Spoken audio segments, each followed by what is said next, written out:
everyone! Welcome to our YouTube channel, Research Ready and Student Matters Hub by Doclin.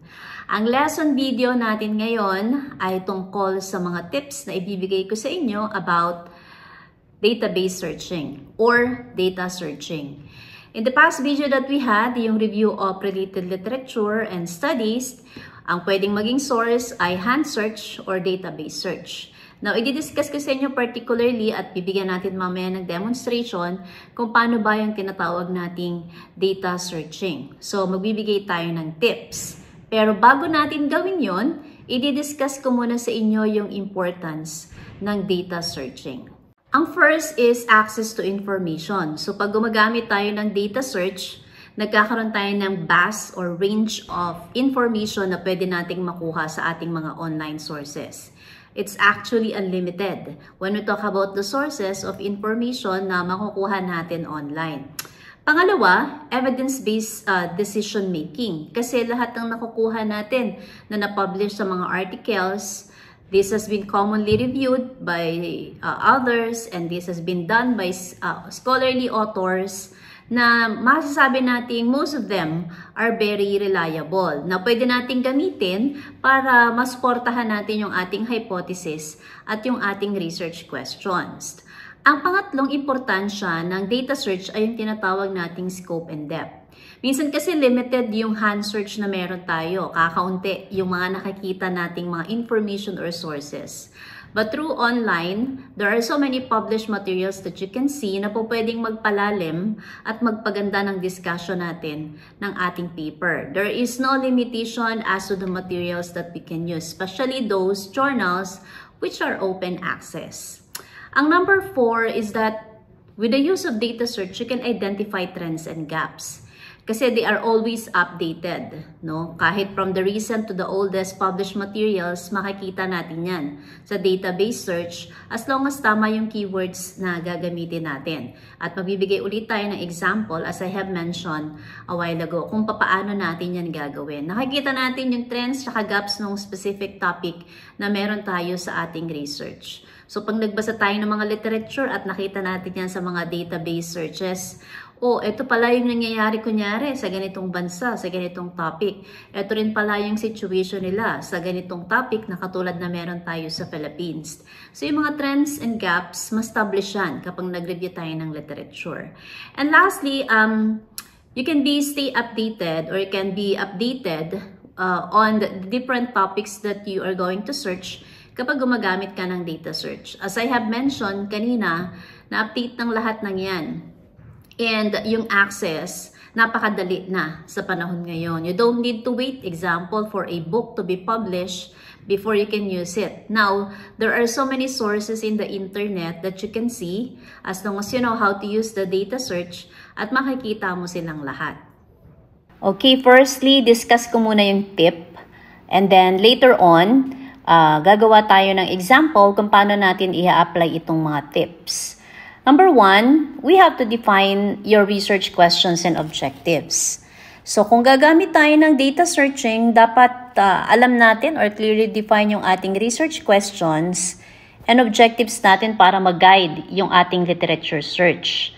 Nakakatulong to para maka-identify tayo ng relevant studies that can contribute to answering our research questions. So, for example, ito yung ibibigay nating research question na gagamitin din mamaya natin sa mga susunod pa nating examples. Ang research question, kunyari natin, ay what are the factors influencing consumer behavior in online shopping? So, ito yung gagamitin natin mamaya. Pangalawa, we have to identify keywords and concepts. Kailangan, dun sa sinabi natin kanina, ito yung ating research question, na what are the factors influencing consumer behavior in online shopping, mag-identify tayo ngayon dito ng keywords. Pwedeng concepts, pwedeng phrases na related dito sa topic na inaaral natin. We can also consider synonyms or related terms at saka variations in spelling or terminology. So from the example that we have here, we can say that we can have example of keywords such online shopping, consumer behavior, e-commerce, purchase intention, and shopping preferences. Let us use all of these terms later on pag ginamit natin siya sa ating data searching. Pangatlo, let us choose relevant databases and sources. Depende kung meron kayong alam na specific na journal na pwede nyong gamitin dun sa topic na yon. Kung babalikan natin, this is all about business. So commonly, ang hahanapin natin ay yung mga social sciences na journal or yung journal talaga na pang-business na pwede tayong makakita ng mga open access. Let's have an example later if we can have. Okay? Then, once na-select mo na siya, examples, academic journals, conference proceedings, pwede ring libro, pwede ring reputable websites. Example na pwede ko maibigay sa inyo is yung JS Store. It's a popular journal. Google Scholar, also journals from Scopus and EBSCO. Also Taylor and Francis or Web of Science journals. They are really reliable. Number 4, use advanced search features. So, mamaya papakita natin kung ano ba yung tinatawag nating Boolean operators. You can utilize advanced search features offered by database para ma-refine yung paghahanap natin. Pwede tayong gumamit ng limitations dun sa ating paghahanap. Pwede nating ilimit yung results natin sa within the last 5 years para ma-ensure natin yung currency ng ating research paper. At ulitin ko, pwede tayong gumamit ng mga strategies like Boolean operators. Pwede tayong gumamit ng word na and, or, o kaya not. Number 5, evaluate and select sources. Once nakita na natin siya, mas maganda kung yung search natin, makita natin kung relevant siya dun sa hinahanap natin. As I have mentioned kanina, pwede tayong magkaroon ng exclusion tsaka inclusion criteria. Kunyari, ang inclusion criteria mo, studies published in peer-reviewed journals. Yun lang yung hahanapin mo. Empirical studies na merong primary data. Or studies focusing on online consumer behavior in e-commerce. So, screen mo yon dun sa data search mo. Yun lang yung ilalabas niya. And then, pwede naman ang example ng exclusion criteria mo is that opinion pieces or editorials, ayaw mo siya. So, hindi siya kasama. Hindi yun ilalabas ng data search. Studies not directly related to online shopping or consumer behavior. So, pagka nakita mo yung mga search mo at walang kinalaman doon sa hinahanap mo, i-eliminate mo na yung sources na yon.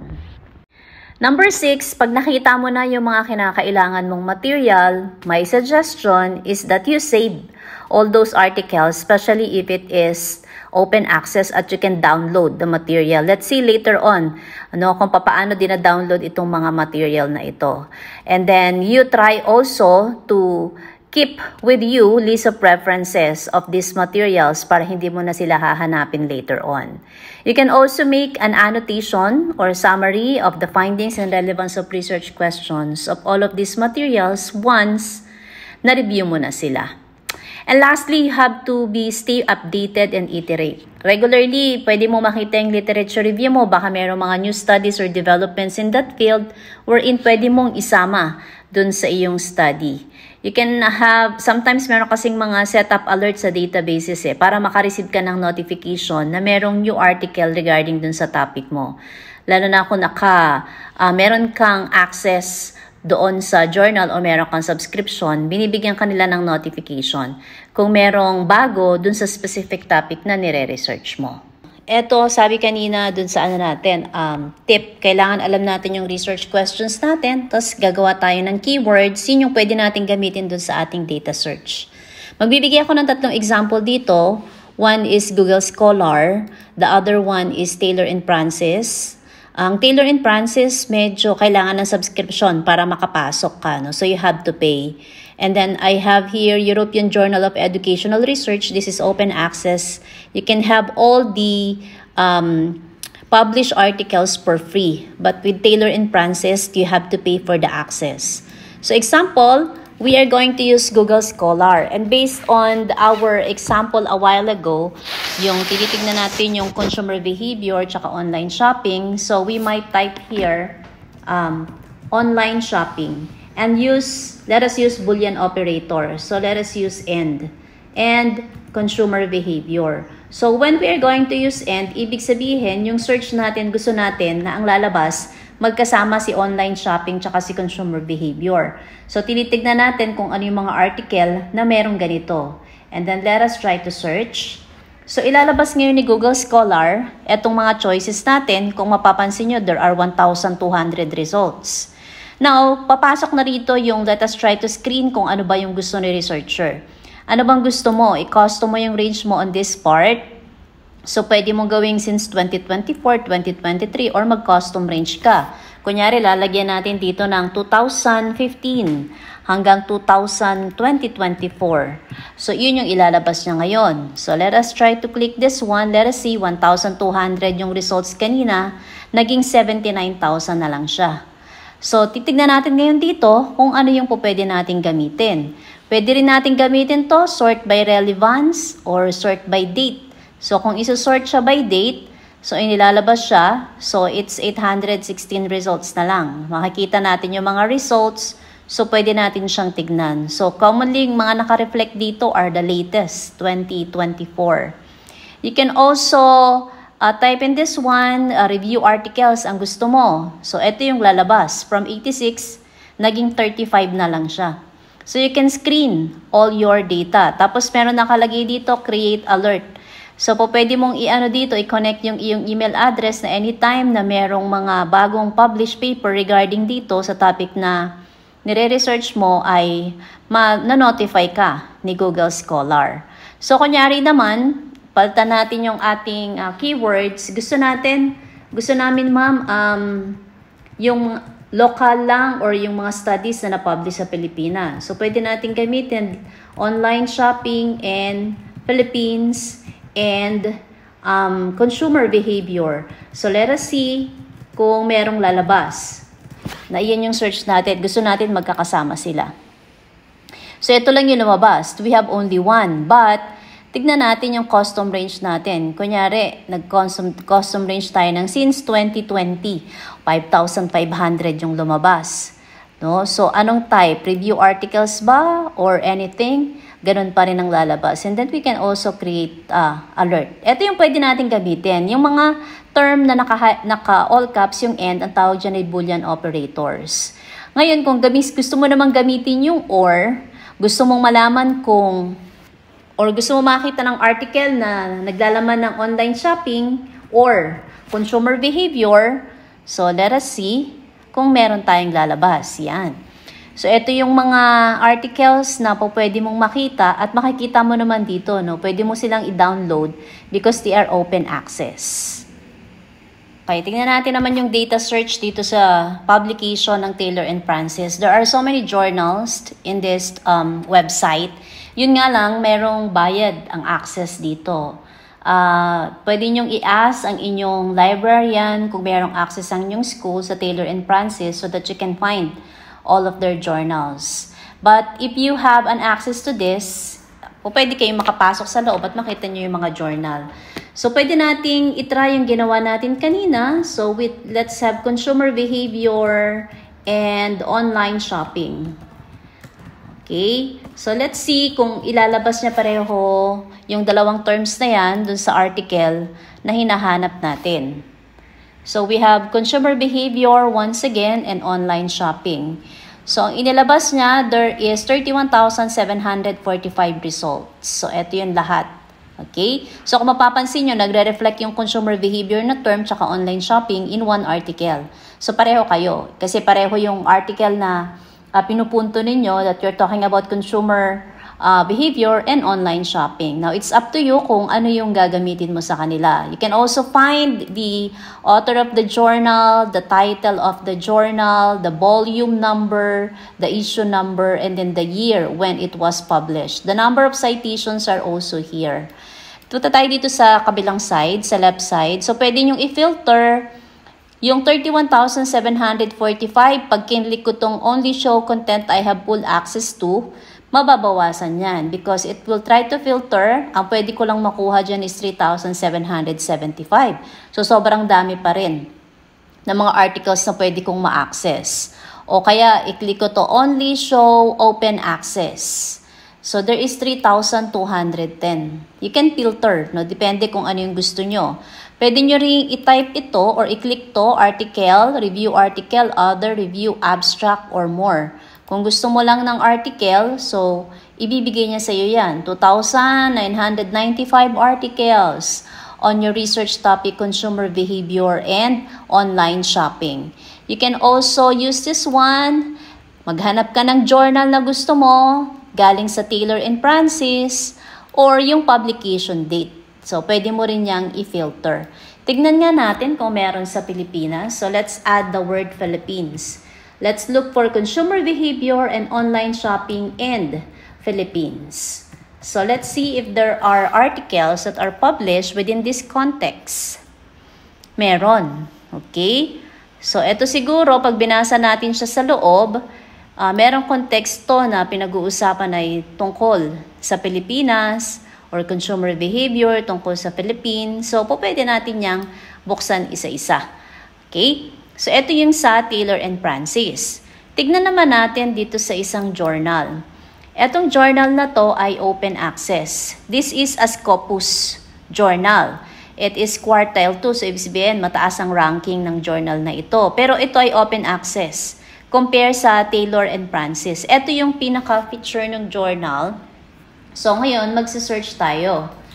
So, kunyari, kasi this is a journal about education. No? So, yung malamang yung ginamit natin kaninang online shopping at consumer behavior, hindi natin yun makikita dito because this is a journal for education. So, ito yung term na pedagogy. Pwede natin siyang hanapin. Tapos, gamit din tayo ng pedagogy and teaching strategies. Kunyari, yan ang nilagay natin. So, let's see kung mayroong maibibigay si journal sa atin na article na ang pinag-uusapan ay pedagogy at saka teaching strategies. So, ito yon.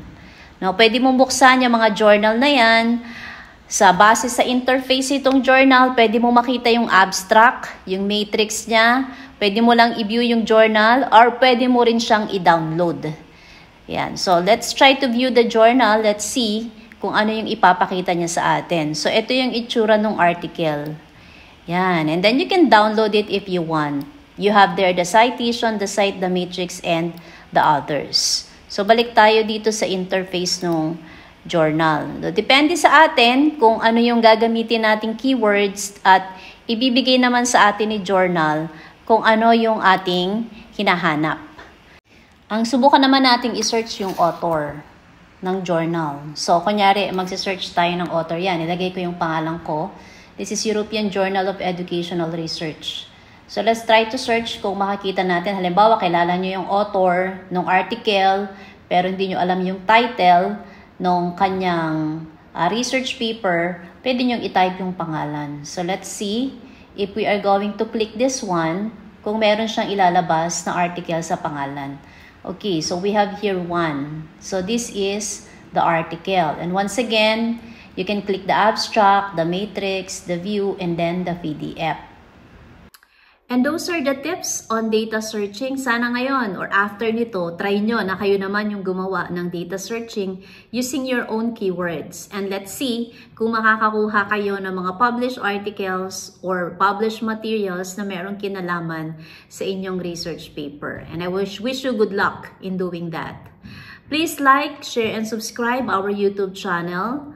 Again, please write your comments also in our comment section if you have questions or any remarks about this lesson video. Keep on watching the lesson videos because I assure you that you will learn something from it. Always remember, we unlock insights to empower your minds. Thanks for watching everyone and see you on our next lesson video. Bye-bye!